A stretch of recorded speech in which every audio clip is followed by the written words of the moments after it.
Morning. Ayan, nag-agi kita digdi guys sa abangan kan sa tuyang malulunadan pasiring sa tuyang pigtatrabuhan. Naging curious ako guys. May nahiling akong halabaon digdi na gabi. Unod kang kang gabi po, kang natong ito ade. Uyan. Nya digdi po ang may tubong, pero po siyang model. Ayan po, garo may trophy po siyang kapot-kapot. Pero bako man po iyan trophy. Iyan po ay unod kang tangoy sa tubigan. Tatama po ito? Oo.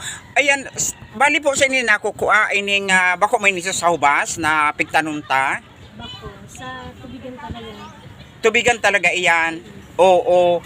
Ang aram ko iyan ang pinakamasiram na gibo na para ginatan, ano? Ini po, masiramon po na ginatan, tamako niyan po iyan. Masapog, ayan, sabi ko po, masapugon po iyan, ikumpara ta po kang gabi o natong o tangoy sa Bicol na pigkatanon ta po sa hubas. Magkaiba po iyan. Inian masiramon sa ginaktan. Ano pang mga pwedeng gibuhon ta dyan sa labao na iyan, nagaroon troping tubong mo anak ko niyan. Gulay na, so ano to? Ukad. Ukad. Ang pig-uukad ta, ayan na dulo. Ayan, ukad po yan, ginagataan. Pero po itong pinakagabi po, hindi po. Ayan po yung ginataan, pinakamasarap. Ano pa bukod doon sa ginataan? Ano pang kunyanta? Pigagatan da baga. Ano ito, pinakro? Pinakro. Iyon. May saro pa, kaluko. Pinaluko. Ayan. Ayan po ang mga masiramong pong luto. Kaining garotroping halabaon na kunya unod kang tangoy sa tubigan. Tangoy pong apod mi kanya digdi sa Bicol.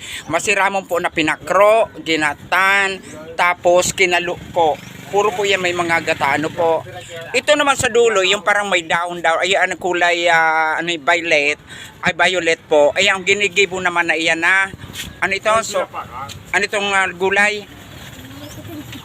Oo, ginagawa pong gulay yan. So, ano bang pangaran ta? Let. Ayan. Nakulaon Let. Salamat sa pag-unra mo sa muya. Sa napakahalabaon na tangoy sa tubigan. Ayan. Diyos Marinaga, thank you so much. God bless. Salamat.